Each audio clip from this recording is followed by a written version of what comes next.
మంగళహాట్లో drugs కలకలం విచారణ నిమిత్తం ఎమ్మెల్సీ వెంకట్రామరెడ్డి కుమారుడికి నోటీసులు, పోలీసుల అదుపులో 3 యువకులు, పరారీలో మరో 4 నిందితులు.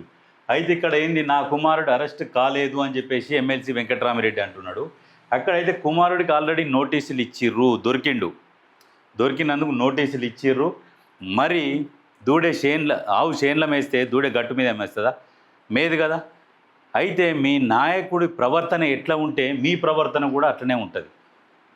ఇప్పుడు ఎవరైనా పిల్లలు కూడా ఎట్లా ఉంటుందంటే, కుటుంబంలో తండ్రి ఎట్లా ప్రవర్తిస్తే తన పిల్లలు కూడా అట్లనే ప్రవర్తిస్తారు.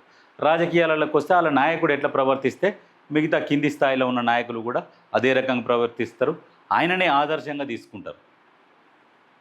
కాకపోతే మరి ఇక్కడ కూడా మరి అదే జరిగినట్టుగా క్లియర్గా కనిపిస్తున్నది. ఎక్కడ చూడు డ్రగ్స్. తెలంగాణ ఏర్పడక ముందు ఉమ్మడి ఆంధ్రప్రదేశ్లో ఉన్నప్పుడు ఇటువంటి డ్రగ్స్ కలకలం ఎక్కడ లేకుండే. అంటే ఉక్కు పాదంతో తొక్కిపడేసిరు. కానీ తెలంగాణ ఏర్పడ్డ తర్వాత డ్రగ్స్ విచ్చలవిడిగా ఎక్కడ పడితే అక్కడ దొరికేటట్టు అయిపోయింది. అందుకనే ఇప్పుడు ఈగల్ అనేది ఒకటి పెట్టి ఎవరెవరైతే డ్రగ్స్ తీసుకుంటారో, ఎక్కడైతే డ్రగ్స్ మూలాలోనే అక్కడ ఉక్కుపాదం మోపుతున్నాడు రేవంత్ రెడ్డి. ఈ రకంగా దొరికితే యువత ఎక్కడ పోతుంది? ఒక్కసారి అలవాటు అయితే డ్రగ్స్కు అందులో నుంచి బయటికి రావడం ఎంత కష్టం అనేది కొంతమంది బయటపడ్డోళ్ళని అడిగితే తెలుస్తుంది ఆ బాధ, ఆ నరకమేందనేది.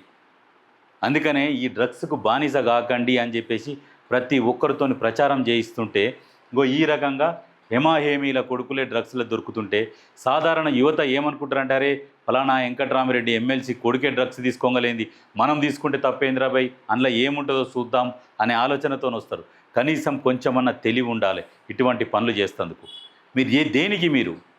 దేనికి ఆదర్శం మీరు?